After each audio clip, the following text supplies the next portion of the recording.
Hello guys, what's up? Welcome to Hooption. When any kid starts to learn to play or watch basketball, the rules of the game are the first step in understanding the game. For any basketball fan, learning the rules of the game may actually be the most interesting part. There are rules regulating everything a player does, on and off the court, including rules regarding clothing, sleeves, mannerisms, and fans. In this video, we'll talk about some odd NBA rules that are different from those in other competitions.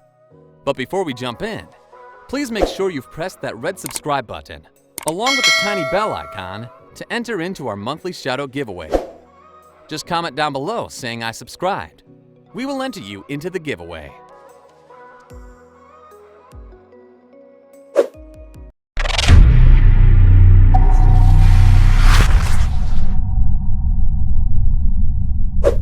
Seven. Jump ball mix-up. If both teams mix up jump ball side at the start of the game, and one of the teams scores on the opposite side, the referee has 24 seconds of game time to correct it. If the referees get confused and realize later than 24 seconds, the game continues as if the correct sides were chosen. The field goals scored till that point are considered legitimate, and sides are reversed in the following half. If this same violation occurs at a time other than the start of the game, the team changes sides at the end of that quarter and are supposed to keep scoring on the wrong side for the rest of the duration of that period. 6. No logos, except for shoes. The NBA is changing their stance on logos more recently, allowing advertisers to have logos on the jerseys of players. Players, on the other hand, cannot endorse a brand or logo on any part of their clothing, or in Iman Shumpert's case, his hair. In 2013, Shumpert was attempting to sport the Adidas logo shaved into his head, but was told by the NBA it had to be removed. The next day, Shumpert posted a photo of the logo completely shaven off his head, leaving a huge bald triangle spot instead.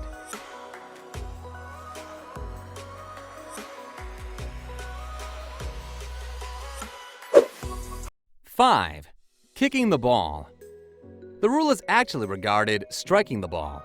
What this means is that any kind of intentional move that redirects the ball's movement other than regular usage of hands, dribbling, holding, passing, is considered striking.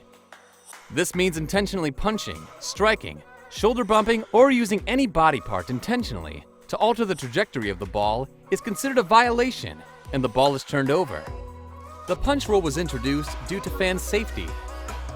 Imagine an absolute unit like Steven Adams or LeBron diving into the stands. Well, the only possible way to save it is to punch it.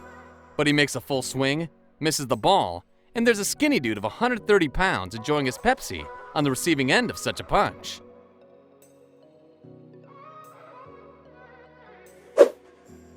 4. Don't spend much time before shooting your freebies. Most basketball coaches will tell a player that he needs to focus and get in peace with himself before shooting a free throw, trying to block all outside noise and focus mainly on the rock and the rim. But players should do it quickly if they don't want to be penalized as well. Actually, basketball players have as much as 10 seconds after they set foot on the free throw line to make the actual throw. If he fails to do so, no points would be scored, and the defending team would receive the ball as a baseline out of bounds regular inbound.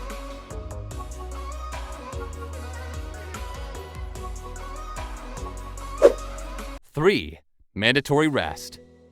The NBA is attempting to protect the players as much as possible. Another thing the NBA has put in place, according to a CNN article posted this year, is that NBA players must have 18 days of mandatory rest. This is basically a limit on the amount of practices NBA teams can have over the course of the season. Teams are not allowed to overwork their players to an extent, and this rule is in place to make sure.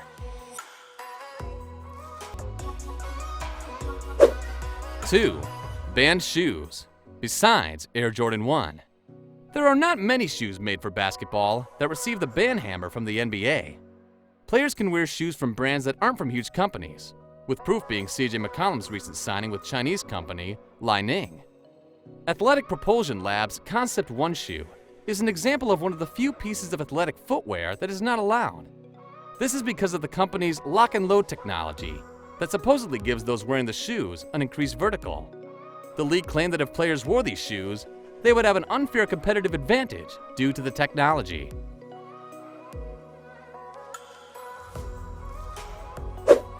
One, the disaster draft. This is a rule that hopefully will never have to be used in the NBA. The rule states that if a tragic accident were to happen in which 5 or more players from a team were to die, an emergency disaster draft would be held. It would allow the team to pick players to complete their roster from every other team in the league. In that case, each team could protect 5 players, and the affected team would draft the other players that are not protected by a team. 1 player per team. They can't take 2 undefended players from the same roster. So, for instance, if this rule was in place in Division I football in 1958, Manchester United would have been able to draft players from the other teams in the division after the disaster of Munich.